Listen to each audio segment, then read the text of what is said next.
party's Labour Friends of India, when its chairman, Gardiner, who's an MP, sent a letter to Mr. Modi last week inviting him to the House of Commons. Well, Mr. Gardiner joins us from Moscow now for more on that story. Mr. Gardiner, I'm sure you're not surprised that your invitation to Mr. Modi is making headlines here in India. What made you decide to extend this invitation? Well, quite simply, Narendra Modi is one of the foremost chief ministers of India. He is now the leader of the official opposition party, and of course we're coming up to an Indian election. So it is of enormous interest to British politicians and also the British Indian community about the direction of India and what the future of India will be.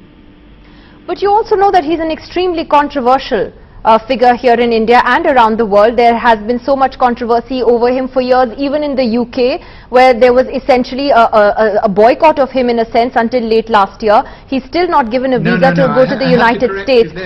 He is a very controversial figure. You realize this would create controversy. There has never been a boycott on any Indian politician of any party, and that should be quite clear to all of you.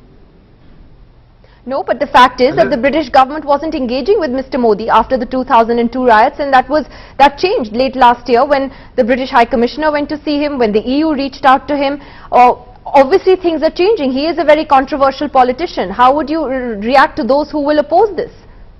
Well, look, it's a matter for the people of Gujarat who have now re-elected Narendra Modi in successive elections since I think he was first elected in 2001. They have seen fit to restore him to office.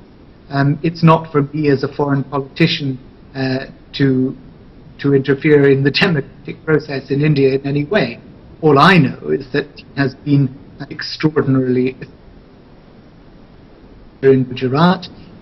He is Chief Minister of State, with which Britain has done more business in terms of foreign direct investment than the rest of India put together. He has transformed the fortunes of Gujarat, and clearly he is one of the dominant figures on the Indian political stage. But for that reason, Mr. Gardiner, there are others who will argue, particularly those looking at human rights issues, that the blot of 2002 still hasn't left him. The court cases aren't over yet. He still continues to be very controversial here. Is it only business interests that are going to guide the UK and the EU when it comes to dealing with Mr. Modi? How would you respond to those who will look at his human rights record and bring that up? Well, if I can answer your question, if you'll allow me that courtesy, it seems that you have absolutely no respect for your own Supreme Court. The Supreme Court of India has looked at those allegations, I believe on a number of occasions, and has always absolved Narendra Modi completely from those allegations. So for you to be bringing them up on Indian television, I find extraordinarily strange.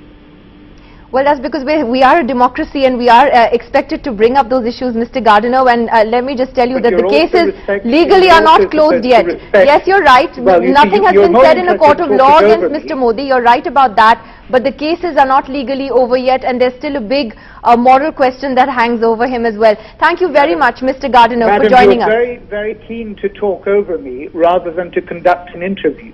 But if you think that democracy is best served by not observing the views and the judgments of your own Supreme Court, then I'm most surprised.